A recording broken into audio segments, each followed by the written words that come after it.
High school sports, we've got it covered. Overtime starts now. Hello and welcome again to our slice of high school basketball heaven overtime. I'm Scott Leber. And I'm Regan Holgate. We do enjoy our 30 minutes here, spent every Friday night with you, and we have another great show in store for you. Yeah, we're going to look ahead to boys postseason tournament play next week. I'll bring you an interview with the head coach of the Nick 10 champion boys team, Chris Dixon of Guilford. And we'll see why Pecatonica boys coach Bobby Heisler often stands out on the sidelines during games. He's a coach who lets his wardrobe tell you where his heart is. Let's begin, though, by seeing which girls teams are celebrating regional championships tonight. 7 more title games played out in the state line, and Reagan, you had a good matchup. I did. I was at the Rochelle sectional where the Boylan Lady Titans faced the Dixon Duchesses, a Nick 10 power against a big Northern Conference power. Let's check it out. It's the Gillies Heating and Air Conditioning game of the week, and the Lady Titans came out firing in the first. The Boylan 3 is no good, but Lily Esparza there to grab the board and get the putback. Elena Patalber was lethal from deep tonight, as she always is. That's one of many that she had. Esparza and Hallie Williamson were a fun matchup to watch in the post. Esparza comes away with the block that time, though. Here goes Dixon's Morgan Hargrave from the corner for 3, and it's good. The Duchesses on quite a roll going into the break up 7. Katie Drew has an open lane here and gets the teardrop to fall. Now it's Kaylee Harder's turn from the corner, and she rifles one home. Titans trail by 3 late in the third. Now it's Williamson again, trying to get to the rim for Dixon, but gets denied by Lily Esparza. But just a few minutes later, Williamson with the ball again, gets around Esparza, and she's in and off the glass. A packed house at Rochelle for this one tonight, folks, and it's Patalber all the way from the logo to bring the Titans back within 2, 38-36. But Williamson once again has a response. Even as she's triple teamed here, still gets the bucket. And once again, Williamson down low goes up for another contested layup, and it falls. It was all Dixon to finish this one out, 52-44, and the Duchesses are regional champions for the first time in 21 years. This has been something we've been working for so long. Our program hasn't brought home a regional title in over 20 years. So for us to be the group, and especially the senior class to come do it, I couldn't ask for anything better. I've worked for 3 years for this first one. Last year we didn't make it that far. Last year we didn't make it that far, so this right here is just amazing. Congrats to Dixon. Well, the Byron Lady Tigers went after a 2A regional championship at Rockford Christian. They faced Marion Central Catholic of Woodstock. Malia Morton from the corner. She had a big first half for Byron with 8 points. Byron has won with defense all season. Here they set the trap. That creates the turnover. Bryn Green ahead to Macy Groherring. She has the layup. Groherring only scored 4 points in the first half. Byron trailed at the half, 24-17. But Groherring came out firing in the third quarter. She makes the deep 3. She scored 24. 30 seconds to go in the game. Byron down 3 when Carson Belskis hits the 3. Marion Catholic, though, will get a putback to regain the lead here. And now Byron is going to have to hustle. Just seconds left. Groherring gets the ball. She's got to hurry. She's going to make a pass to Morton. Her shot is good, but it was clearly after the final buzzer. Marion Central celebrated, but hold on. The officials ruled that Byron had called a timeout right before that shot, so they put 1 second on the board. Byron down 2. Belskis to inbound, looking underneath for Morton. Morton has it, and it's good. Oh my, that Byron magic. So they were tied and headed to overtime. Wow. Then in the OT, the freshman, Aubrey Fuller, makes a big three-pointer for Byron, but this time it was Marion Central's Juliet Huff who hits the big shot before the buzzer to force a second overtime. So we go to that session, and Kenyon will make a nice spin move here to bank in his shot for Marion Central. She scored 20 points, and Byron lost in double overtime, 73-68. Wow. Another big Northern team is also hoping to celebrate a regional championship tonight. That was the Stillman Valley Cardinals. They took the court in Class 2A at Genoa Kingston. Taylor Castro was there, and she joins us now. What do you got for us, Taylor? Hey guys, the Cardinals had an amazing regular season. They won 28 games and finished second in the conference behind Byron. So they went into the postseason with high expectations. Their opponent tonight was Aurora Central Catholic. The Chargers came in this game with 23 wins. It was a neutral site matchup as Genoa Kingston played host. 3 of the Cardinals starting fives are only juniors, and one of those is 5'10" Taylor Davidson. She'll score the first points of the game. Stillman Valley's Amelia Dunseth for 3, and it's good. Let's fast forward to the third quarter when things got started. Cardinals were down 6 at the half, but they came out of the break to score 8 unanswered. This basket from Maya Jansen gives Stillman Valley the lead. In transition, Davidson knocks it loose. Then she'll take it all the way back for an easy layup. Paige Barger pulls up just inside the arc to keep the Cardinals' offense hot. But nobody could guard Davidson. She dropped 30 points tonight. 1 minute left to play, and Riley Swinsky's mid-range shot puts Aurora Central Catholic down only 1 point. It would be Davidson to sink 2 free throws and secure the win. Stillman Valley beats Aurora Central Catholic 53-48, and the Cardinals are your regional champs. Stillman Valley now has 29 wins on the season with a chance to go after some more. Scott and Reagan, back to you. All right, thanks, Taylor. At Belvedere, Emma Pearson and the Bucks were playing for a 3A regional championship against Sycamore. Sycamore will be a tough test, especially when they have a freshman like Quinn Carrier who can drain threes like that. Oh, and also like this one as well. How about that? And hey, you want to see one more? Why not? Another one from downtown. She finished with 19 points, igniting a 12-0 start for the Spartans. Maggie Sternquist tried to get the Bucks back in the game with her first points, but Sycamore had an answer every time as Carrier dropped in another 3. That one good from the corner. Emma Pearson was in foul trouble early in the first half, but she came back strong in the third quarter, hitting that jumper. Then Pearson with a steal and a drive down the lane for 2 more. But that's when Monroe McGee started to make her mark. She's going to go here for Sycamore. 2 in the paint, and here she is getting the teardrop to fall. She led the way with 20 points as Sycamore ends the Belvedere Bucks season and your Class 3A regional champions, 68-38 the final there. So here are some more scores from tonight at the 1A West Carroll Regional. The Eastland Cougars lost to River Ridge in Scales Mound, 48-39. At the 1A Warren Regional, number 1 ranked Galena defeated East Dubuque, 66-41. And at the 1A Ottawa Marquette Regional, Amboy lost to Peru St. Bede, 50-39. So here's what we're looking at next week for the girls. Guilford and Hononegah will be at the 4A McHenry sectional playing Tuesday night in the semifinals. Guilford will face Libertyville. Hononegah will play Lake Zurich.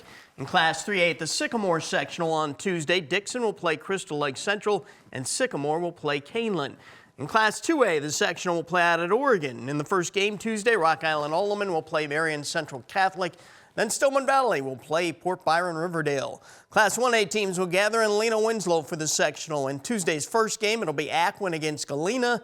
In the second game, Rockford Lutheran will play River Ridge Scales Mound. So that should be a fun regional, and I'm interested to see how Lutheran does there after the Crusaders knocked off Orangeville last night. And up next, our weekly one-on-one interview with a local coach. This week, I sit down with the head coach of the NIC 10 champion Guilford Vikings, Chris Dixon.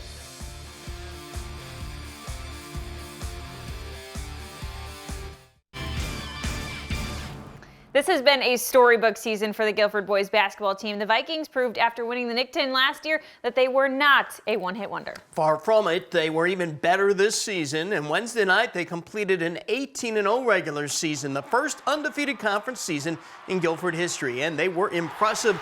They ran away from Auburn in the second half and won by 18 points, 72-54. As usual, it was a balanced attack with the Vikings, so what better time to discuss his team than with head coach Chris Dixon right now. So I sat down with him yesterday at Guilford. So you told me Thursday night that on all 3 levels, your Guilford team's freshman, sophomore varsity finished in the conference with a record of 50-3. It wasn't that long ago when Guilford was on an 11-season losing streak with some really bad seasons, 3-24, 4-23. So how did you, with us here in the ship, how did you turn this ship around so quickly here? You know, one of the things that I came in with was the mindset of building a program. And I had a few kids that bought in, came in early. They were freshmen, and the guys that I came in with, I asked them, I said, listen, I said, I need you to build a foundation. I said, you may not see the success right now, but you'll be part of a foundation that there'll be success in the future. They understood what the process was, and they fought, and those younger guys just seen it coming up as watching. They had a good mentors to watch. So the young guys just bought into what we were starting to build at that time. And as you can see now, our varsity team, we have a really tight unit. I think that's what helps build the program. I think the biggest key to you guys going 18-0 in the conference at the varsity level this year is your depth, because I don't see anybody that can match your depth. Is that what you believe has put your team over there? Oh, definitely. Oh, definitely. You know, we push that we play 10. And when we've decided that early on in the season, me coming over here, that's the way I've always coached. And my guys come to practice like they're going to play. So which makes it until where a lot of times I tell you it might not take effect until the third and fourth quarter. You know, so playing the first 2 quarters of the game usually stays pretty much tight-knit, but as you start to wear on bodies and you're still bringing in fresh bodies, it starts to take effect on guys.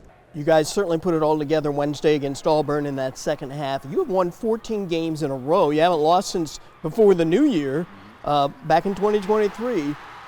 This is what you want going in the postseason, a team that's playing its best basketball. So do you feel that that's where the guys are at right now, that they are peaking? Oh, definitely, most definitely. We talked about that. We said, you know, even if we would have took some early losses, which we did by some tough teams, we said what's more important is how you're playing in February. I said going into February, into March, I said we want to be playing really well at that time. That's when we want to reach our peak. And it just so happened that our guys have gotten to that point to where now, you know, they trust each other, and you can see it on the floor. Last year, you guys were Nick 10 champs, as you are this year, but you didn't get that regional championship. So how do you tap into that to kind of get the guys in the right frame of mind going into regionals this year? You know, we have a slogan that we started a couple weeks ago. I was walking into the locker room, and I've been saying this all year, but the kids kind of bought into it. I kept saying, job's not done. And they would say, job's not finished. I would say, job's not done. They say, job's not finished. So I walked into the locker room, and I seen them mocking me in there. And one of the guys were saying that like he was me, and the rest of the team was saying it. And I said, really, I said, now, last year we were unable to finish the job because we didn't win the regional. I said, so now this year, I said, we have to take it one step further and go ahead and win the regional to finish the job. You've got to love the way the postseason road has been set up for you guys, because the regional's not far away at East.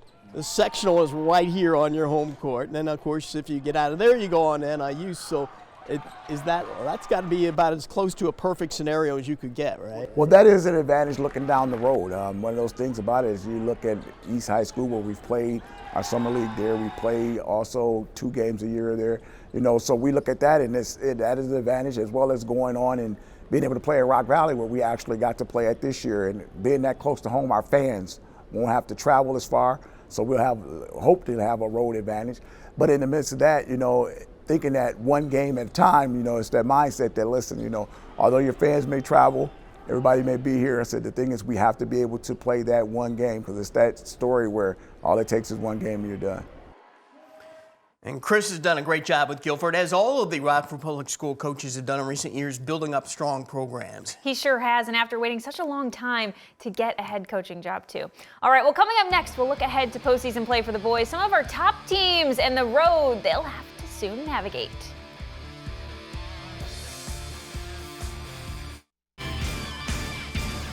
Boys tournament play will open on Monday, so let's take a quick look at some of our top contenders to go deep in the postseason. Well, let's start with Guilford in 4A. They will be at the East Regional next week, facing either Harlem or East Wednesday night. If the Vikings win that game, they will face Hononegah or Huntley for the regional championship, and then it would be on to the Guilford sectional at Rock Valley College. You have to like the Vikings' chances of at least getting to the sectional. As you discussed with Coach Dixon earlier, they have so much depth plus good length, and those guys have not forgotten what happened to them in the playoffs last year.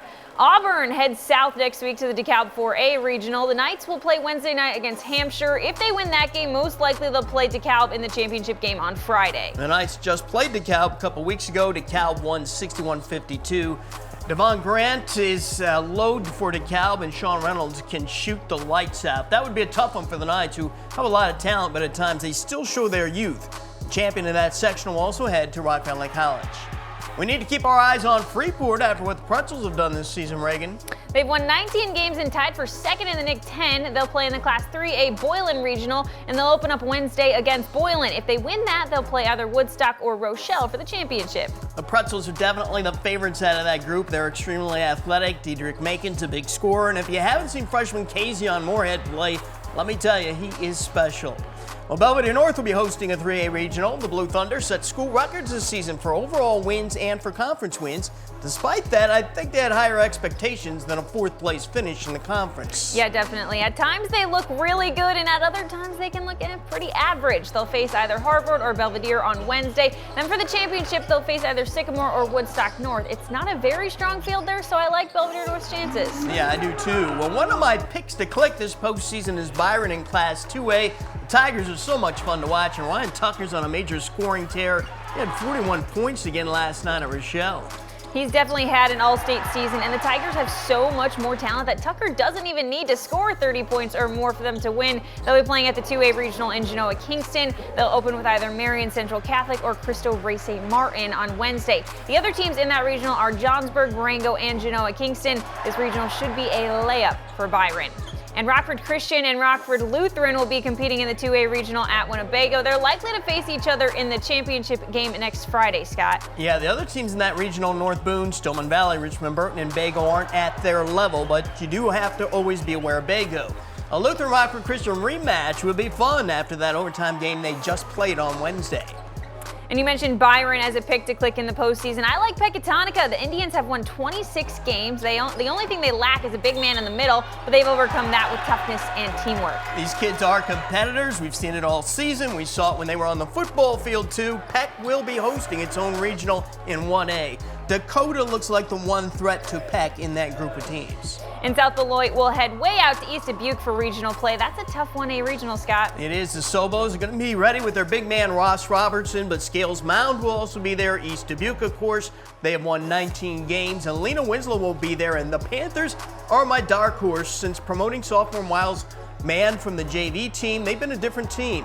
Mason Speedle and Jalen Rakowska have really emerged as big players too this season. So beware of the Panthers, people. They won 21 games and they just clobbered South Beloit last night. Up next, it's our overtime spotlight segment. We are headed to the Pecatonica sidelines where the color purple seems to play a part in the winning combination for head coach Bobby Heisler.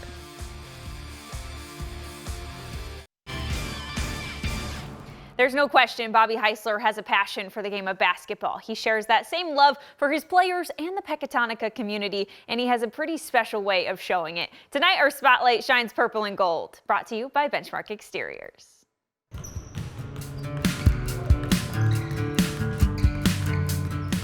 I do love the color purple. Purple is a popular color among the Pecatonica community. I'd say so. And Bobby Heisler has certainly embraced it since taking over as head coach of the boys basketball program 6 years ago. You know, being that I teach in another district, I thought it was important for me also to show up in purple. It's different, you know, like most coaches don't wear weird suits or funny suits. But Heisler is not like most, not in the way he coaches or the way he dresses on the sidelines.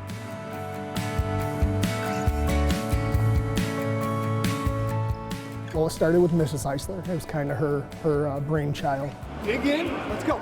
Over the years, being a student of the game of basketball, you know, you see coaches like Bruce Pearl when he was at Tennessee, and he would wear the orange suits, and just kind of the spark that it would get from the players or even the student section. I think it's pretty cool. I mean, I don't think I've ever seen another coach wear a suit like that. You never know what you're gonna get. It's always unpredictable.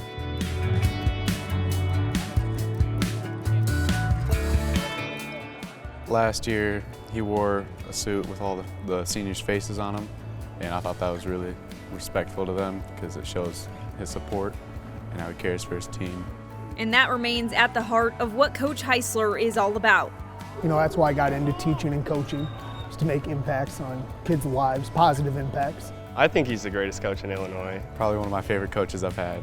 He's just always upbeat. He's always working to get all of his players better. Obviously the winning is always nice, and it's a sport that we all share a love for, but the main reason I do this obviously is to help them become better young adults and go out into our communities and make positive contributions. When I'm here, I'm fully vested in them. Ironically enough, this year's senior night outfit was, well, a vest. After he gave it to me, because I won rock, paper, scissors for it. So planning on hanging that up just as like a memory. Depending on the day, you never know what you're going to get, especially when it comes to Coach Heisler and his outfit choices. You know, they get a kick out of it. It's always fun watching them undo the suit and get it out of the bag, put it on. And when we walk into another gym and he's got it on, it's kind of like, oh, okay. And who knows, come tournament time, we might see more than just Coach rocking a little extra purple. I've always wondered what it would be like. Maybe when we go downstate, I might wear a purple suit coming off the bus. Hey, come overtime, you got us rocking our purple too, right? Yeah, Coach has got us in the mood. Now, Bobby doesn't do it to attract attention to No, himself. no, He just wants to no. show his love for his guys and his team, and we love that. Yeah. We'll be right back. And folks, be sure to join us every Friday night at 11 o'clock right here on Fox 39 for Overtime. We only have 2 more shows to go. Scott, it's flying by. Oh, yes, it is. Hey, remember, you can also find this show and highlights of all the individual games anytime on our website, mystateline.com. That does it for this show. Thanks for joining us, everyone. Good night and enjoy your weekend.